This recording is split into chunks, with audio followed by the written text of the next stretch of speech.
I think we're going to start now. Bula and namaste, everyone. Hope everyone's well despite the challenges you face today.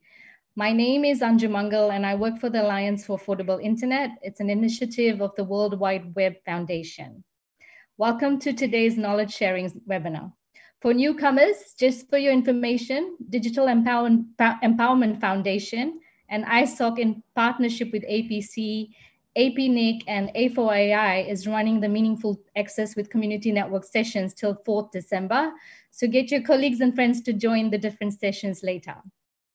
Today's topic is on gender-sensitive community networking. When we highlight the word gender, we have to realize that it's no longer just about two sexes, which is male and female. There are many different gender identities, which of course including male and female, but we've got transgender, gender neutral, non-binary, etc. And I've been told that there's more than around 60 gender identities. I could be wrong too. So keeping this in mind, we're going to talk about gender equity, which basically describes the process of being fair to both women and men, but also to other gender identities. So what does this mean in the context of ICT, technology, internet governance field, particularly for vulnerable communities and community networks? Today, we have an amazing and wonderful panelists who are going to highlight their stories about how to ensure fairness, how to look at strategies and what measures we need to take to ensure that there's equity, which also leads to equality. So let me introduce you to our amazing and wonderful panelists who are busy connecting the unconnected. We've got Shalini A, project officer for Janatstu, India. She's also a computer scientist. We have Maureen Hilliard, chair of the board of .Asia and former board member of PIC-ISOC. We have Sharbani Balu, who is the Asia regional coordinator for APC, and also a senior research scientist in spoken tutorials with IIT Bombay, And we have Yamna Pandey, who is the project support coordinator for Zenzelini Networks in South Africa. So before I hand over the mic to our incredible speakers, I want to invite the audience to use the Q&A to ask questions or even share your stories on this key topic. But feel free to use the forum during the discussions as well. So ladies, I hope you're ready to have a fun conversation about community networks and gender equity. My first question is to everyone. Shalini, we'll start with you. How can computer networks be used to promote gender equity, particularly for vulnerable parts of the community? And when we talk about community, please reference the different gender identities, and if possible, people in rural and remote communities, and also persons with disabilities, particularly the women who face challenges. Yeah, thank you, Anju. Thank you for this question. My name is Shalini. How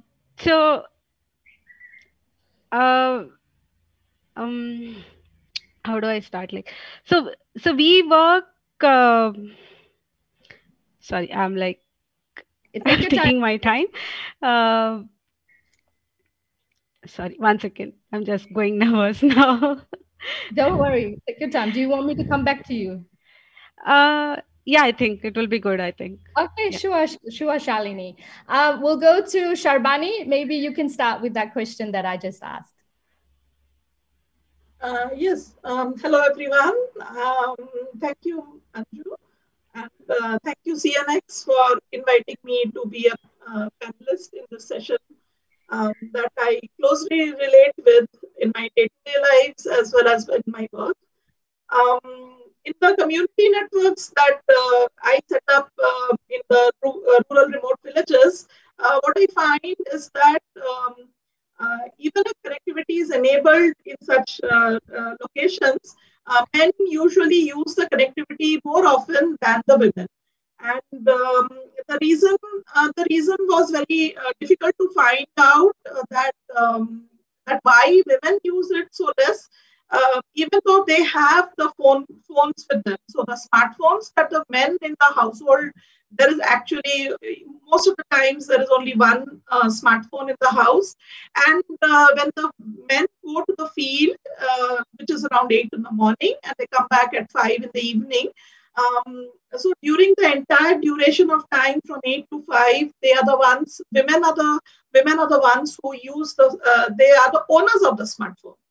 But if you look into the times that they are using the smartphone, is when the time is during only 2 hours, between 1 p.m. and 3 p.m.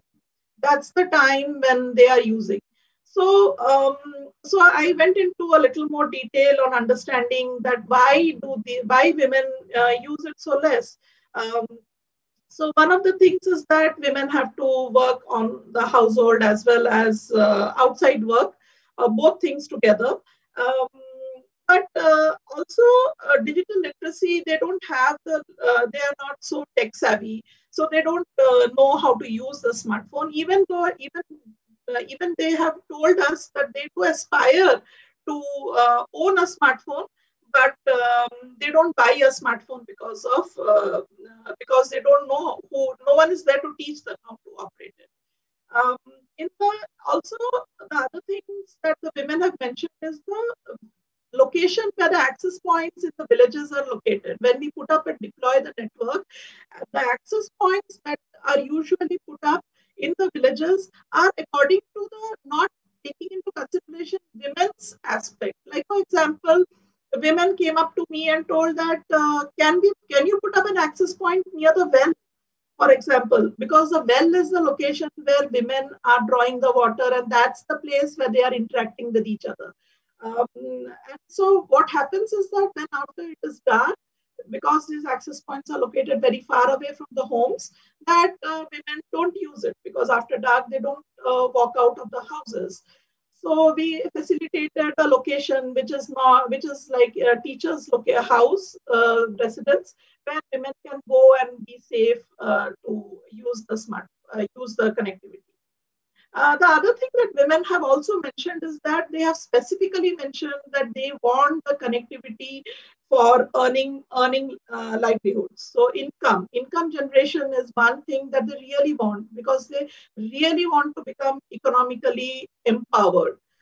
Now, not that, of course, they are in dire situations over there where they work um, for manual laboring jobs.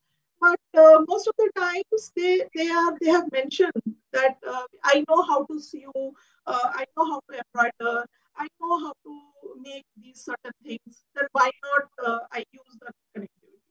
So these are some of the things that these are some of the barriers, and these are some of the ways by which I have enabled women to become equal participants in the community.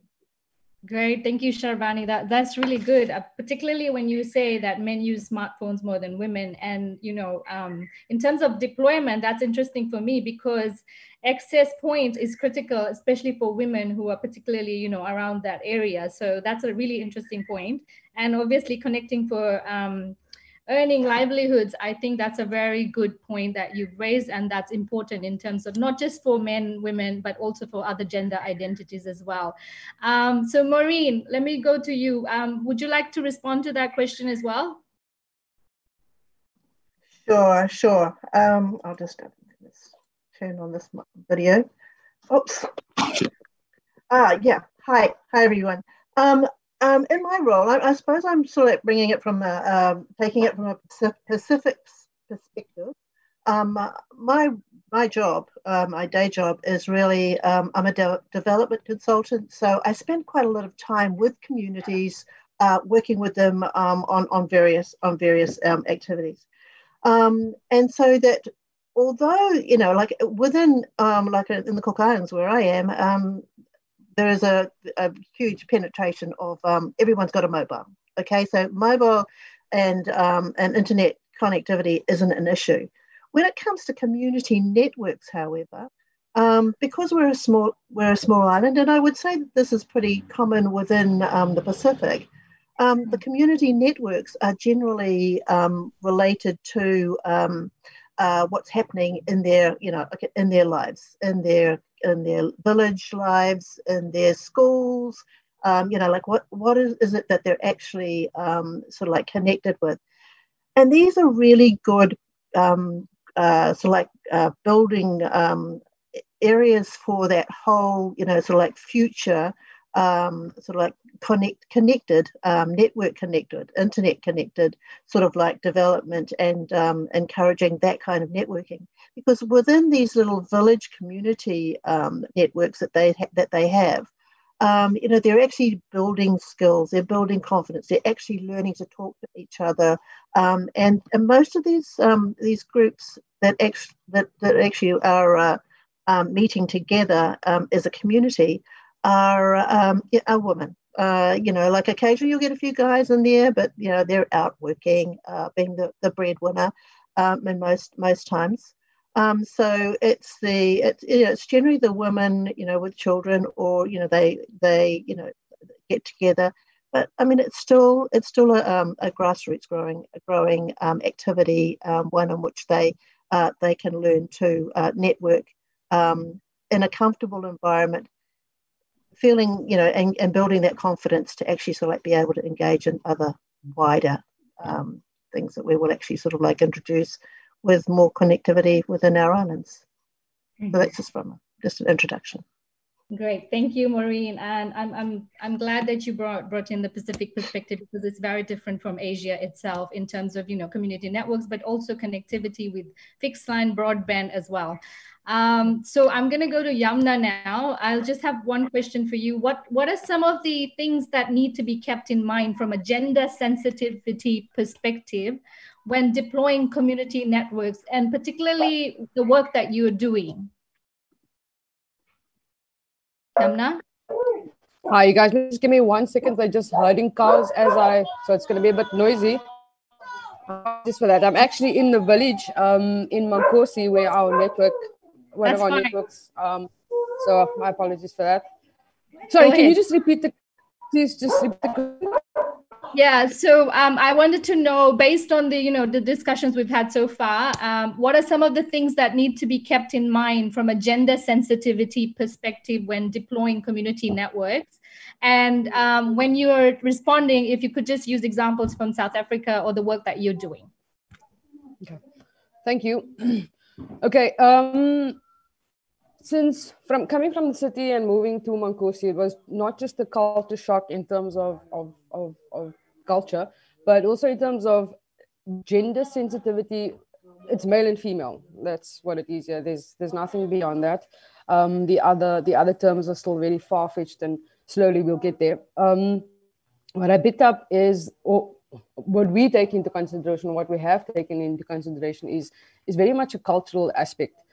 Women here have the household activities, and that's it. Anything beyond that is seen as perhaps even a luxury, which is really frustrating if I look at it from my side, because when you come from, you sort of like, I won't say equal, but you do what men do, or men do what women do.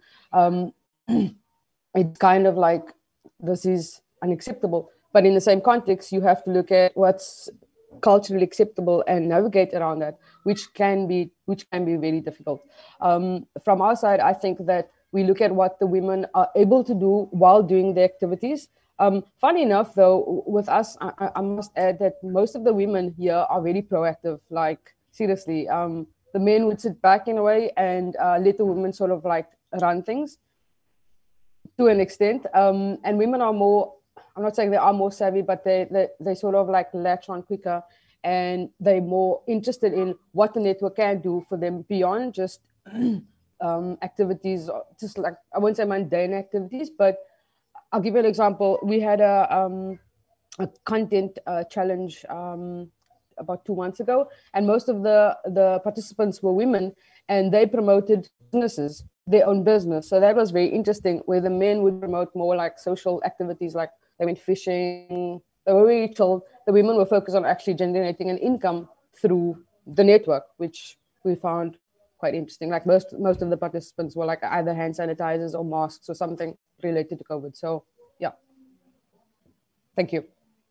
Thank you. If that answers the question.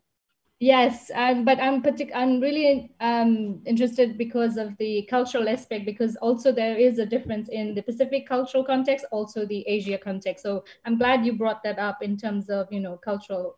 And I think, for that, it's also important to have digital skills. So I think that we'll come back to that. But I'm going to Shalini. Shalini, I hope you're ready. Yes, yes, yeah. I'm sorry. No, I'm that's ready. fine. It's totally fine. Because you have a computer scientist, computer background, I think that it would be nice if you could give us some examples of how we can use the internet and online technologies to promote gender equity. Yeah. So I I would like to start with saying that we are working with the girls from Uttar Pradesh. Yep. It's totally like a very rural. It's in a Mirzapur. It's a place where it's totally there's no network, nothing. So we are trying to work with these young girls. It's aged between 18 to 25, and when we did the research, I mean, when we were introduced these girls, we were told like they are from like mostly backward people who don't the girls who don't understand internet, who doesn't understand technology. So we had given like a lot of these ideas, but when we met them in person and when we started introducing technologies, I mean, basically like we work with mostly we believe in voice expression, how their voices can be heard. So we promote community radios across wherever we work. We try to like the oral communication is more powerful than the textual or written formats. So so like when we introduced the small radio gadgets to them, like they were so, I mean, we realized that they know so much. They can come forward and like express themselves. And slowly we started to build some a small device called Webinar Pi for their learning needs. And when we gave them a kit, basically like your laptop is actually fully equipped. I mean, you can just carry. So we gave them like different parts like Raspberry Pi, mouse, keyboard, screens, different, and we just gave them and we wanted them to explore. And we were so amazed to know like they like, I know this, I can like whatever you introduce, no, like I can do this, can I do this myself, I know this, I know this. They started to explore, no, like you have to just give them what, like you no need to judge them, like, no, I mean, because you are a woman or a female, I mean, you know only this or you are specific to this particular thing. So if you just give them, they'll like do amazing things, is what I learned from my field experience with the girls and the women whoever I worked with. And the smartphones as well, like we always think like the women cannot handle, because like it's mostly men handle the smartphones and only they have it, one phone in the family, and women usually don't have smartphones with them. And they think like it's enough, no, it's what, I mean, they have considered what do you do with those phones, what you have to learn about, what will you do, you don't have anything, you go to the kitchen, all you have these things only, what will you do? That's what like but when we also gave, like we run a small handicraft center also in our community networks. So when we introduced the smartphones them initially, because they never used the smartphones, but initially it took some time to get adapt to the smartphones. But when we did it, like they started to conduct online sessions. I mean, look, sharing their designs, whatever they were doing. Like, can I contact the other person in some other village? Can I like talk to that lady wherever the training, the craft centers exhibitions happens, or like the new designs come out? Can we discuss it on the phone? And it was so amazing results that we saw when we introduced technology to them. And voice was like very strong when we introduced community radio, the radio gadgets, and it was like the outcome was very, I mean, so so good, like, I mean, we were amazed to see that results. Yeah. Great, that's good. You've already touched a bit on digital skills, and particularly for the group that you're working with, 18 to 25. I'm really glad that you're giving them a voice, and obviously they need to know how to use this technology. But some of them they already know. So I think it's also good for them to also teach other community members as well. True. But Shalini, did you come across any women with disabilities that were struggling in these communities? uh See, what kind of disabilities you mean, like? Anything for that matter.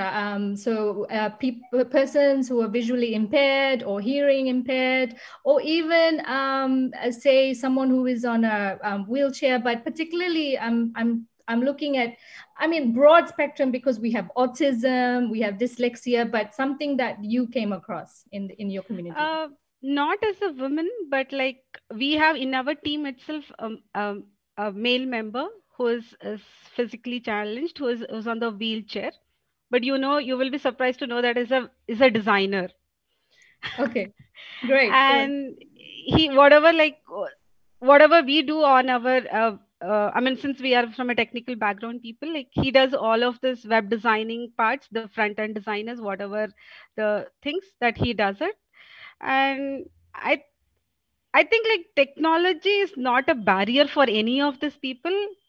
I mean, whoever there is visually impaired, whatever they are, like, I think you have to just expose to them, like, no need to judge anything, like, oh, what is this for? Right kind of devices, right kind of technology, if you just offer them, like, they are capable of doing it and able to adapt. That's what I feel like. Great. Thank you so much for that, because we need to have an all-inclusive approach when we're talking about technologies and deploying technologies. Sharbani, I'm going to come back to you. I also asked Yamna this question, but keeping in mind from a gender sensitivity perspective, and because you've worked a lot in the communities and deployed community networks, what are some of the things that we need to keep in mind from your point of view? Yeah, so one of the things, and I think one of the very foremost things we really need to keep in mind is that we should not thrust gender suddenly into a program on an community network. It has to be an ongoing process. Like it should actually begin from when we think, or the community thinks that we have to set up a community network. I'm not even talking about an online community network. It can be an offline community network, a mesh network, any type of network. But in the starting, the very first meeting with the community should have a large number of women. I mean, and women actually don't come. You will be surprised that in the first meeting that we had with the community, there were only 3 women that had come for the meeting, and the rest of it was completely men.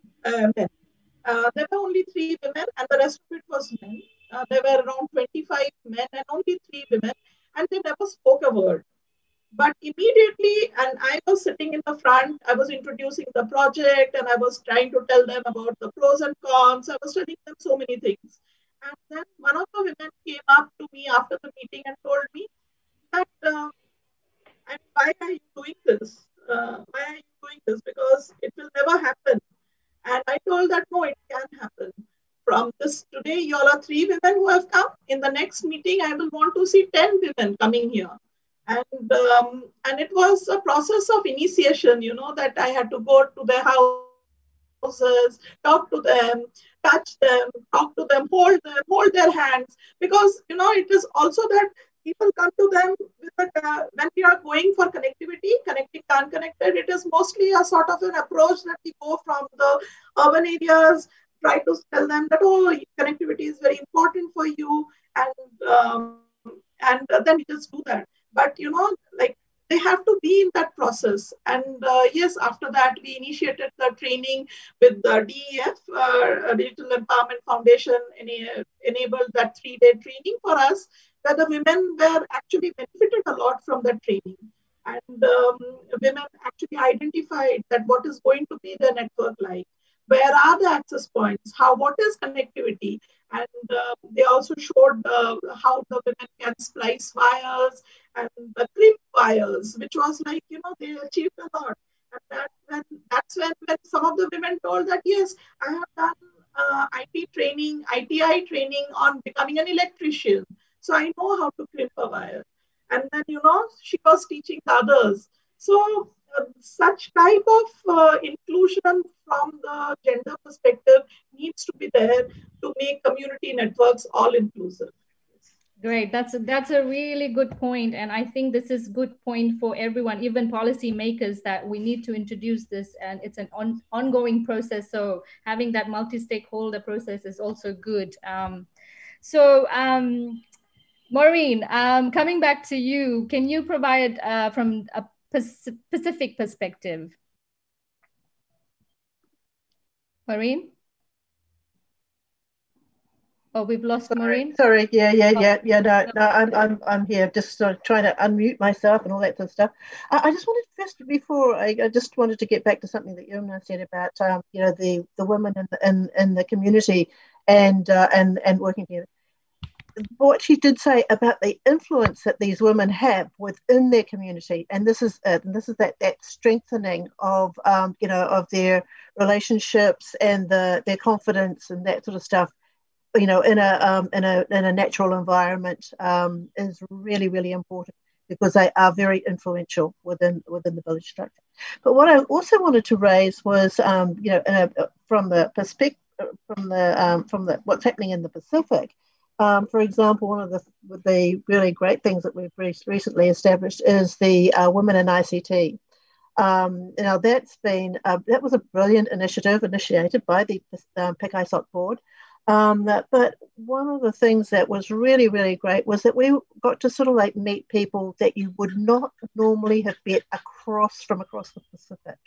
And that's the fact that, if it was a face-to-face meeting, probably only a quarter of that group would have actually been able to attend that, because funding is never available to bring people together. And I think that if anything, we used the COVID situation where people, were sort of like, let's meet, let's, take this opportunity. And we really used it to our advantage by gathering people all connected with the internet, and they, range of skills and backgrounds, and it was absolutely superb. But I think that, like in that sort of environment too, I mean, people, were, they were drawn into it. They sort of had to introduce themselves and tell each other about themselves.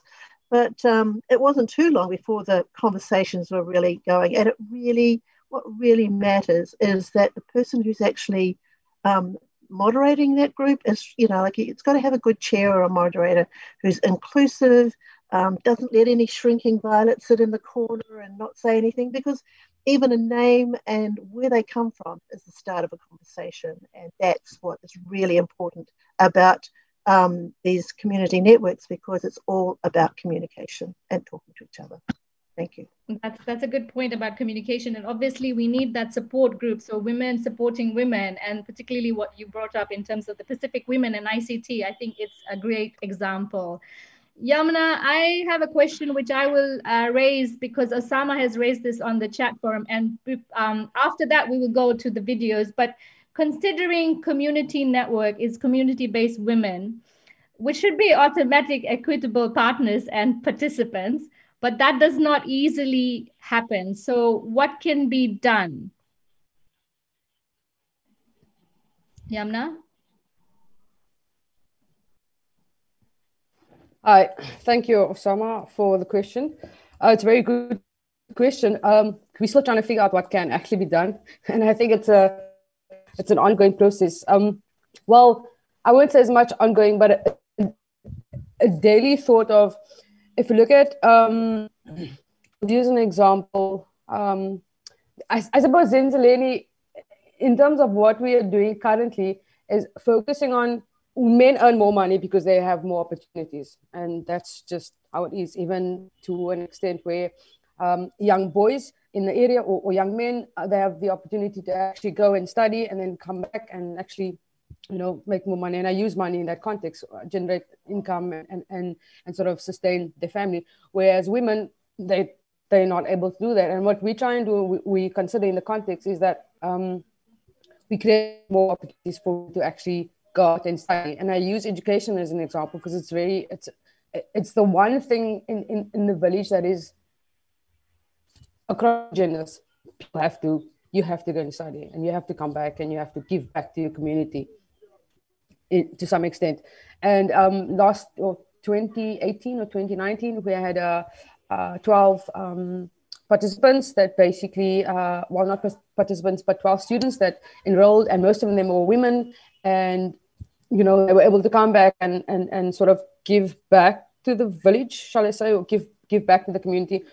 Whereas in the past, historically, men did that. So it sort of depends on where you are, but just make means or create opportunities for women as much as possible, but also navigate around what is culturally accepted or not. If that answers the question. Great, thank you. Yeah.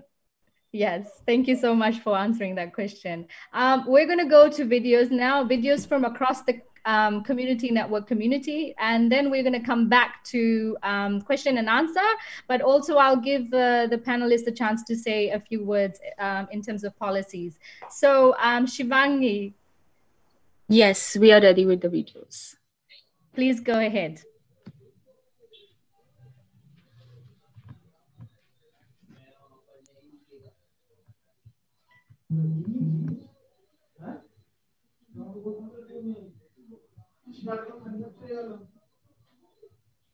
I think there's some problem.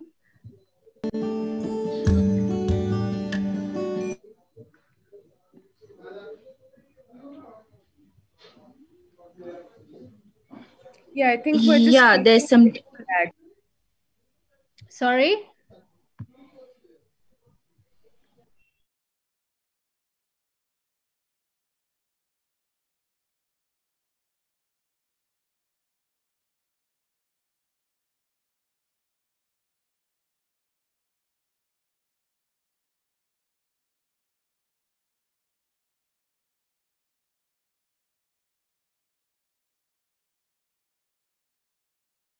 Any questions?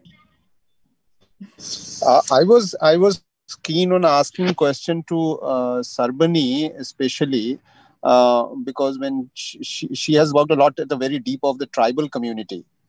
Is there some learning experience in terms of how something can be guided in terms of policy to include more equitable policy in terms of community networks? I mean, some kind of guiding example, because, you know, I don't know why all of us have been doing community network, but we have not been able to really drive it to be, away from patriarchal way of looking at it. Thanks, Osama. Yes. Thanks, Osama, for your question. And actually, in the past few years, I have also been trying to understand that why women should actually be naturally be included in the community networks, because that's community based, where both men and women play an equal role. But what happens, what I saw is that most of the times when we are approaching the entire community, the explanation of connectivity and what connectivity can do to the community is mostly focused on men. And women don't want to understand what that network is, what are the devices, how the power can be, how the devices can be powered, and things of that sort. Women want to understand real life situations. Like, for example, women told me that can she get some information about health, because reproductive health, because she is not allowed to watch anything on her smartphone because her husband thinks that she is not a chaste woman. So certain of these things, like for example, financial inclusion, because there is a lot of issues regarding privacy and security.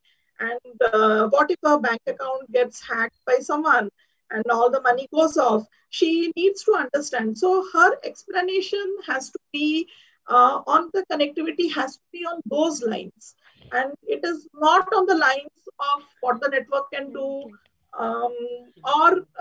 We also have, I also have faced this thing that in the tribal villages that I work with the tribal women, women want to be associated with the forest rights. Like, for example, biodiversity. which Ram Prasad will be talking about in the next session, that women want to be associated with that. Women have been doing all these activities and they want to be associated. If we can tell them that, oh, okay, you know about so much about the old trees, the fruits, the vegetables, and the seeds, the methods of preservation of seeds, then you can as well contribute by being connected through this network. And that's when we strike a chord with them. That yes, and the women feel that yes, even though I can be in my house, I can also contribute to the connectivity. So those are small attempts that I did, and the women are very happy in the communities that I serve. Thank you. Great, thank you so much, Sharbani. And that's actually a learning process for me as well, because I wasn't familiar with the tribal community that you're working with. But thank you so much for those points. I'm going to go to Shivangi, if you can just play the video, and then we'll come back to question and answer. I see there are a few questions on the chat. Thanks. Yes, yes.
No teníamos nada de internet, o sea, nada, ni conexión, no podías conectarte en el ordenador.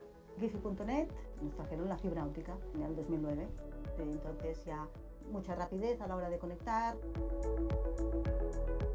Imposible. Llegaba a internet, pero súper lento, no podías. Ahora es perfecto la fibra, todo rápido, hemos mejorado en muchas cosas. Tenía que ir a Vic muchas veces y ahora lo puedes hacer por internet. Si tienes que ir al banco, transferencias, al gestor, correos electrónicos, yo muy bien. He tenido que aprender porque cuesta, pero sí, va bien.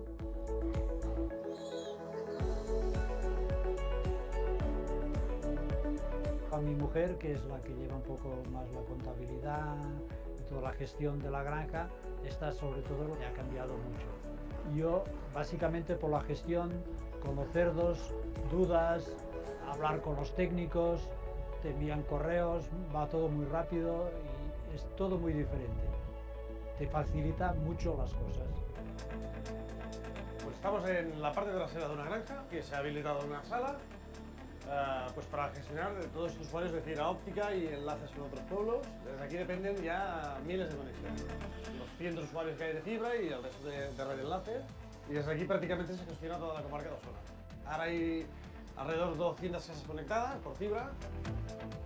Y luego hay antenas en el tejado que son para comunicación de enlace. Y estos son fibra óptica que tenemos hasta Barcelona. Lo que estáis viendo al final es una arqueta en medio del pueblo de Gurb, que es una zona rural. Por aquí debajo pasa la canalización del agua de boca, que lleva el agua hasta todas las casas, las masías rurales del municipio. A través de esta canalización lo que estamos haciendo es llevar la fibra óptica para que tengan mejor conectividad y que estén al nivel de conectividad de lo que puedan estar en zonas urbanas como Barcelona, Madrid y demás. Es la manera más económica que hemos encontrado para poder hacer llegar la fibra óptica a todas las casas que Telefónica y las compañías tradicionales de aquí de España no llegarían nunca porque no les sale a cuenta. La gente pide soluciones, la solución privada no las da porque no hay rentabilidad económica y a partir de aquí es donde empieza el modelo de Wi-Fi.net, que consiste en desplegar la fibra óptica simplemente un modelo colaboracionista, es decir, que se van sumando los esfuerzos individuales de todos los que invierten para poder disfrutar de una fibra y de una conexión de internet suficiente para los negocios. La apuesta clara desde los ayuntamientos que hemos apostado por aquí ha sido invertir subvenciones que a veces podemos recibir para otras inversiones, como sea arreglar caminos rurales, asfaltar calles, destinarlo al despliegue de fibra óptica. Creemos que para un pueblo rural es imprescindible que llegue la banda ancha y por si no apostamos nosotros sabemos que otros no lo harán. El projecte va sorgir bàsicament per cobrir el dèficit de cobertura o d'ofertes per fer l'accés a internet al territori rural on estem ara, no? Que és a Osona, des de 2004 que s'està tirant infraestructura. I el projecte llega per la iniciativa privada d'una gent per solucionar-se uns problemes concrets. Evidentment, ells corren amb els costos del hardware o del maquinari que s'instal·la, també amb els costos de la instal·lació. Os voy a explicar cómo se conecta un usuario a Wi-Fi.net. Cuando surge alguna persona interesada, pide a ver si alguien le puede ayudar. Siempre hay gente dispuesta a ir con una antena y un portátil, se toman medidas, se ve si es posible instalar la antena, hace falta comprar una antena pues como esta, se explica un poco al interesado la parte técnica, compra el material, se le ayuda a instalarlo y ya está. Es muy importante el hecho de destacar que en la economía colaborativa lo que necesitamos es que participen en ella los particulares, los voluntarios, la gente que se conecta, las administraciones, porque son las que también regulan y organizan el territorio y a la vez las empresas que están realizando esta economía colaborativa. Extender el modelo a otras zonas de España, a otras zonas de Europa, también es un reto. Mantener el ecosistema que es colaborativo y en el que las inversiones se hacen en coordinación con otros pequeños operadores es también difícil.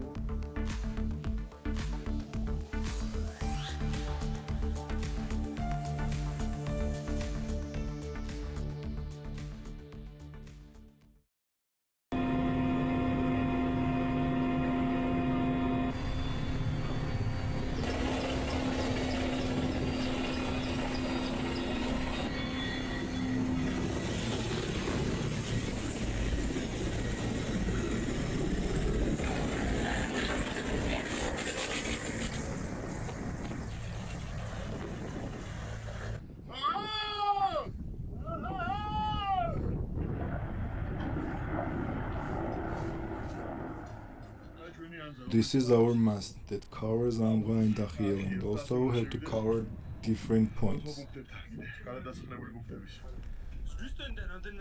What's our altitude? 2660.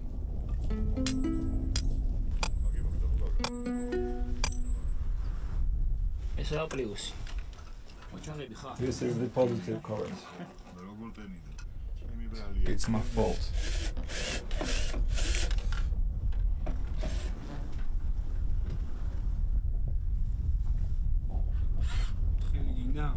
you want some nuts?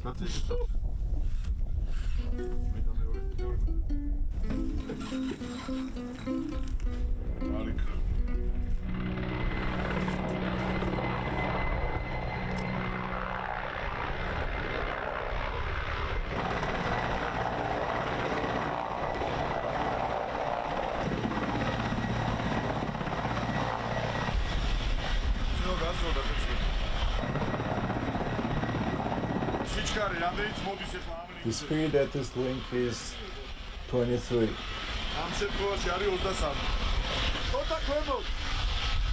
Slightly below.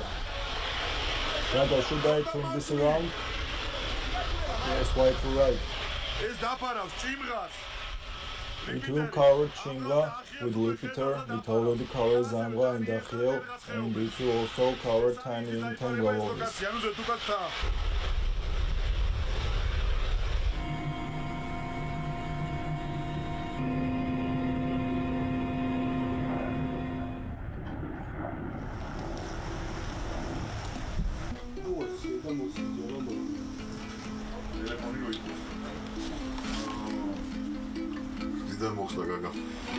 Gaga, do you want to remove it? Move it on the side.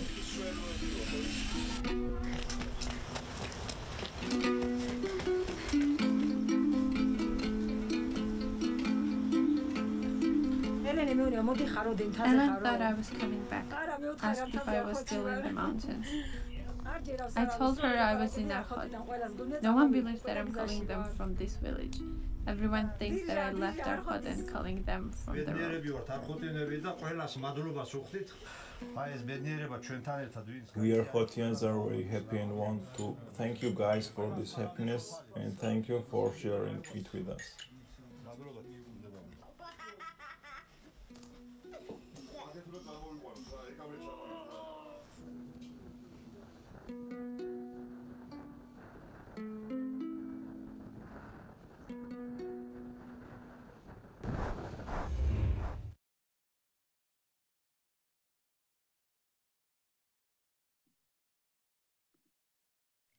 Great, thank you so much for those videos.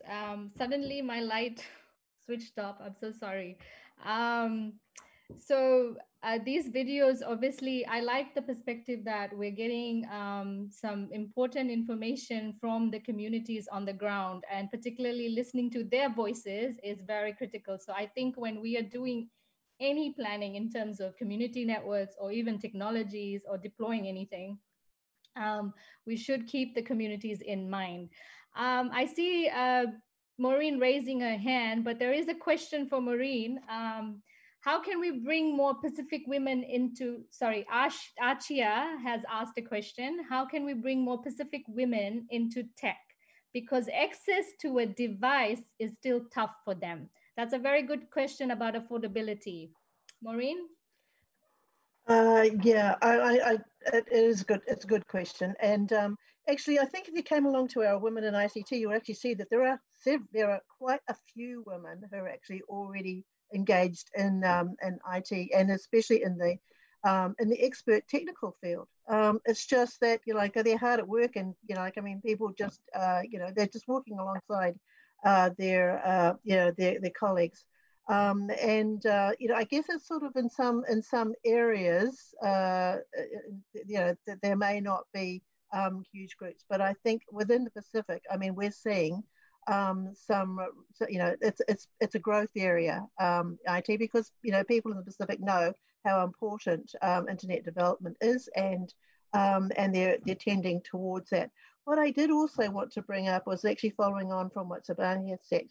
Sabani had actually said about this village networking, it just reminded me. Very recently, we had a big community event, and our village head sent out an email to everyone in our village, and that included, who was going to be participating, and everyone had some kind of role, and it was really good. We had the MP of the area, the minister from the area, people who are growing, who are going to be contributing food, women's groups. The women organised it all. Okay, the women did all the organizing. So these little, this is where these little groups that are actually happening all around the place, when it comes to something big, they're really, really important. And this is that whole influence. So, and this is all done online. So there was a big email thread, and the whole organization of it was done together as a community group online. So it works. Great. Thank you so much for that intervention, Maureen. Ritu, I'm going to get you to ask your question because I wasn't, it was a bit confusing. Can you ask your question, Ritu?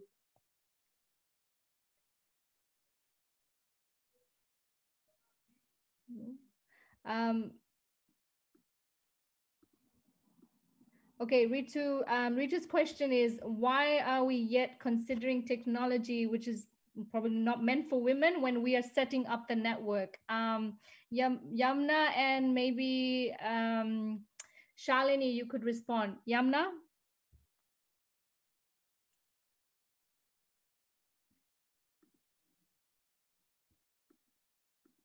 Okay, Shalini, would you like to respond? Yeah, okay.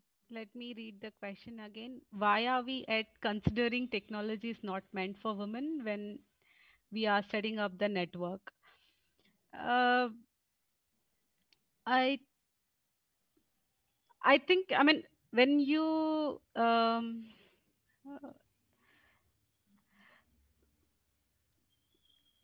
okay, so I mean, I just want to like, I mean, I really feel that like women are judged. So I'll just give you a classic example of myself. I mean, it's not related to technology, but like, I'll just give you another example. When I was doing this learning the driving classes, I was taking the driving classes for my car. So my driver told me that women and car in the urban city, you just need to know like first gear and second gear is enough for you. Right? He just decided for me, like that's all. Like you need to know that and you will survive. You just need to survive there. Like no, this is how, I mean, when you are there, like I mean, if you are introduced to something new, like they already judge like you will do I mean, you will ramp your car into somewhere or like may not drive properly, something like that. No, I consider as the same scenario happens in the community network also, like because like the women are not exposed, they don't know, they were never taught or they were never given an opportunity to do these things. And when you don't include, when you're building the community network, when you don't include the women from the scratch, when you're doing it, I mean, from the planning, from like setting a whatever it is, if you don't include them, I mean, how can you expect like, no? I mean, they they can create wonders, but you need to give them right opportunity, right? No, like is I think that's uh, I think I hope I answered to Ritu's question, like probably like. I like how you used a personal story to talk about gender stereotypes, and this is something that a lot of women face as well. So that's a good example. Thank you for that. And now I'm going to come back to policies as my last, because I don't see any more questions. So to everyone, a policy question would be, what would be your recommendation to ensure gender equity or gender responsiveness in, say, ICT policies or broadband strategies? Maybe we'll start with Sharbani.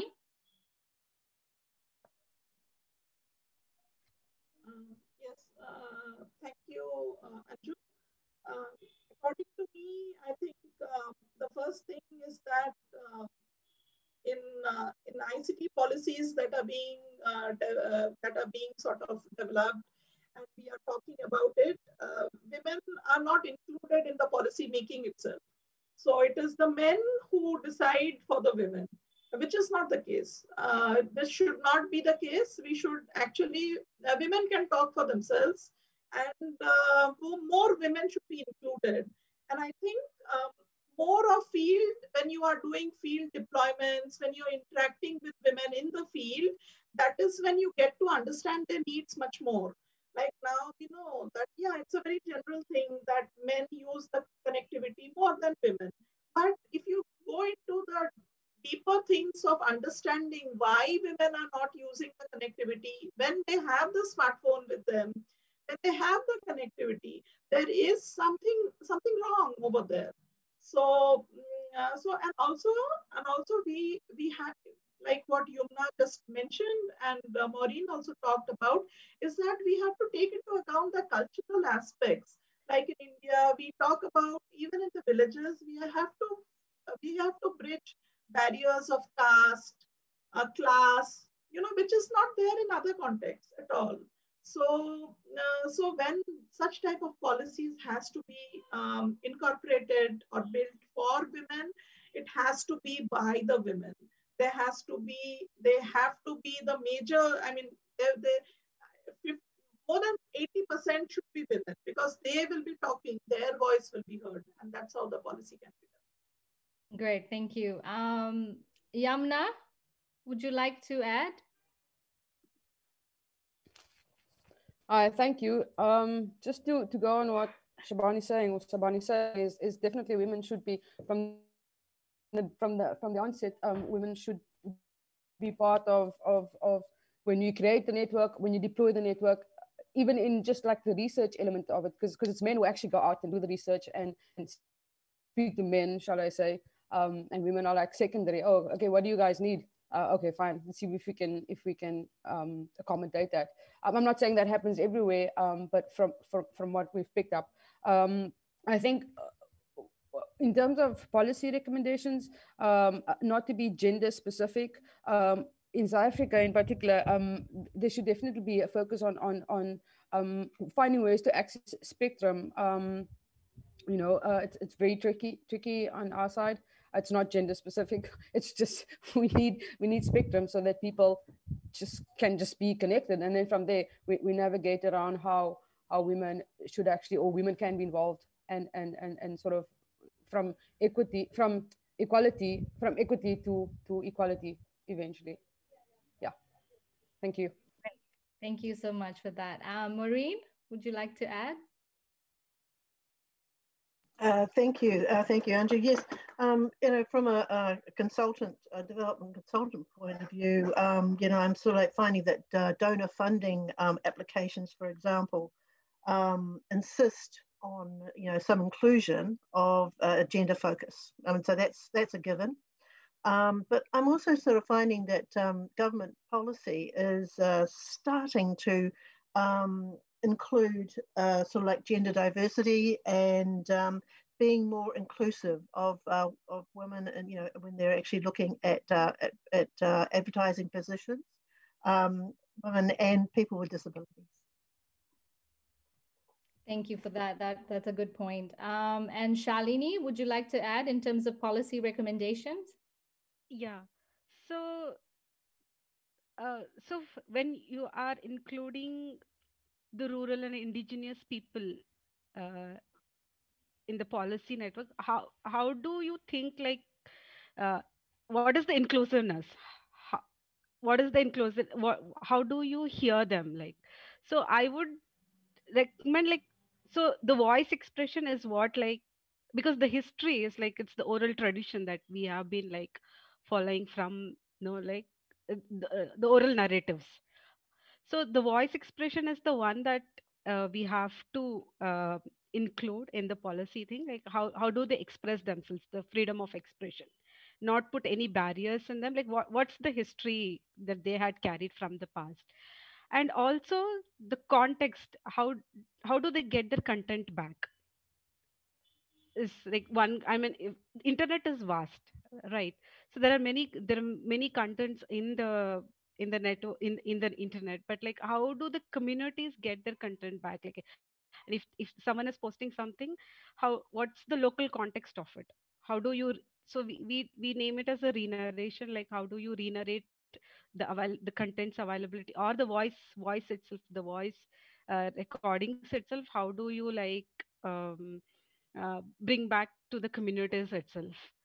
So I think that's inclusion is very important. Like, voice expression is very important for the communities when we are including this rural. I mean, we have to keep that in mind, like, because we are working with these rural and indigenous people. What is best what will be the best for them. Like the content should be reachable, and there should be an expression. I mean, the freedom of expression, like in what forms they can express themselves or like do things, is very important. Is what I feel. Great. Thank you, Shalini. I guess progress towards gender equality must be grounded in solutions that are led and owned by local stakeholders and respond to local realities. Because a lot of these policies are designed without the key voices. So I'm happy that all of you raised this important point. I'm going to give the floor to Osama. Osama, you have a very interesting question. I would say that it's everything is owned by females, of course, but I'm going to let you ask that question.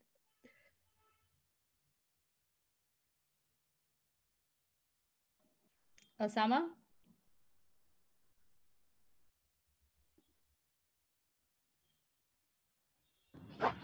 Hi, Anju. You have a very interesting question, so please go ahead and ask. Yeah, that's the reason I put it on chat so that I don't, disturb everyone. And it was more like an opinion. I basically I wanted to say that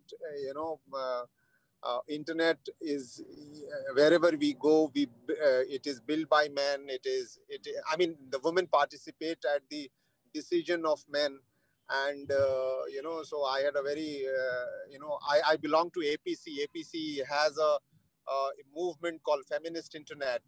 So I don't know. I was wondering whether internet itself is male or female. That's an interesting question. So I'm going to hand it over to, maybe I think it's good. Yes, I see Yamna saying non-binary. So I'm going to start with Yamna.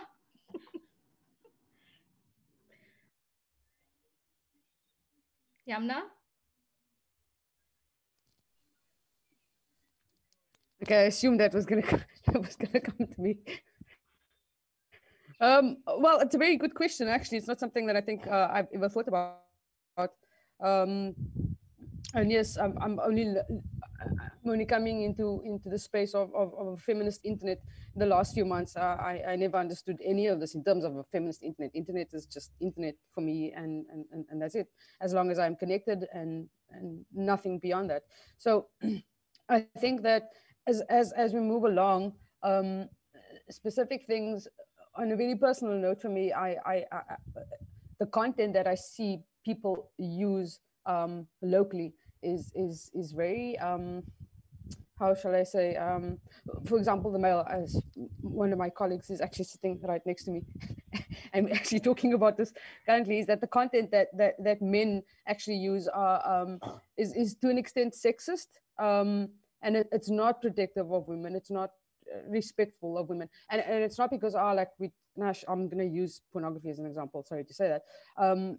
And it's not because he's disrespecting them, but that's the content that he wants to sort of view. So how do you sort of like navigate around that from a personal perspective, and what content is acceptable that develops a community, that develops women, that doesn't sort of objectify women, etc. So I'm going to go with non-binary, Osama, just to sort of keep it safe, and as we move along, we can decide in the next 10 years if it's whatever it is.